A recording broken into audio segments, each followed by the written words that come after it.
என்னங்க, நைட்டு ஃபுல்லாக ரொம்ப யோசிச்சு ரொம்ப சோர்வாயிட்டீங்க போல. இந்த நாளிலும் உன்னுடைய வாழ்க்கையில் நான் புதிய காரியத்தை செய்கிறேன் என்று இயேசு இந்த நாள் உங்களை பார்த்து சொல்லுகிறார். நடந்த எந்த ஒரு காரியத்தை பற்றி யோசிக்காதீங்க. அது எல்லாமே பழையவைகள், எல்லாமே அது ஒளிந்து போகட்டும். இந்த நாளில் இயேசப்பா உங்களை பார்த்து சொல்லுகிறார், முந்தினவைகள் நினைக்க வேண்டாம், பூர்வமானவைகளை சிந்திக்க வேண்டாம். இதோ நான் புதிய காரியத்தை செய்கிறேன், இப்பொழுதே அது தோன்றும், நீங்கள் அதை அறிவீர்களா?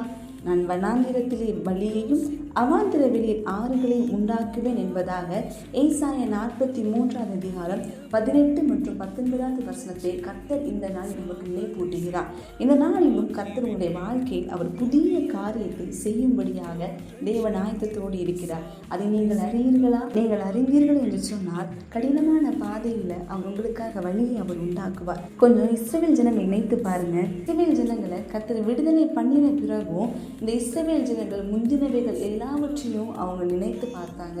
நாங்கள் அங்கே அடிமைகளாக இருக்கும் பொழுது நாங்கள் கீரைகளை சாப்பிட்டோம், எங்களுக்கு அவ்வளோ தூர பதார்த்தங்கள் கிடைத்ததுன்னு சொல்லி முந்தின காரியங்கள் நினைத்து பார்த்தாங்க.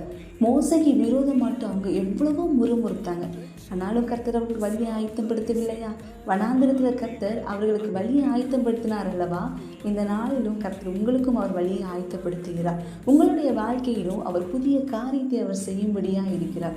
இஸ்ரவேல் ஜனங்களுடைய வாழ்க்கையில ஆண்டவர் எப்படி கானான் தேசத்துக்குள்ள கொண்டு சென்று ஒரு புதிய காரியத்தை ஆசீர்வாதமாக செய்தாரோ அதே போன்று இந்த நாளிலும் கர்த்தர் உங்களுடைய வாழ்க்கையில் அவர் புதிய காரியத்தை அவர் செய்யும்படியாக இருக்கிறார். சிறையிருப்புல இருந்ததான இஸ்ரவேல் ஜனங்களை ஆண்டவர் ஆசீர்வாதமான தேசத்திற்கு அவர் அழைத்து கொண்டு சென்றார். இந்த நாளிலும் கர்த்தர் உங்களுடைய சிறையிருப்பை தேவன் நீக்கி ஆசீர்வாதத்தை தேவன் தரும்படியாக இருக்கிறார். உங்களுடைய வாழ்க்கையிலும் கர்த்தர் புதிய காரியத்தை அவர் செய்வார். முந்தினவைகளை நினைக்காதீர்கள், பூர்வமானவைகளை சிந்திக்காதீர்கள். கர்த்தர் புதிய காரியத்தை செய்வார். இந்த நாளில் தேவன் உங்களோடு கூட இருந்து அதிசயமான காரியங்களை செய்வாராக. ஆமென். புதியவைகள் தோன்றச் செய்வீர், சாம்பலை சிங்காரமாக்கி விப்பீர். புதியவைகள் தோன்றச் செய்வீர், சாம்பலை சிங்காரமாக்கி விட்டீர்.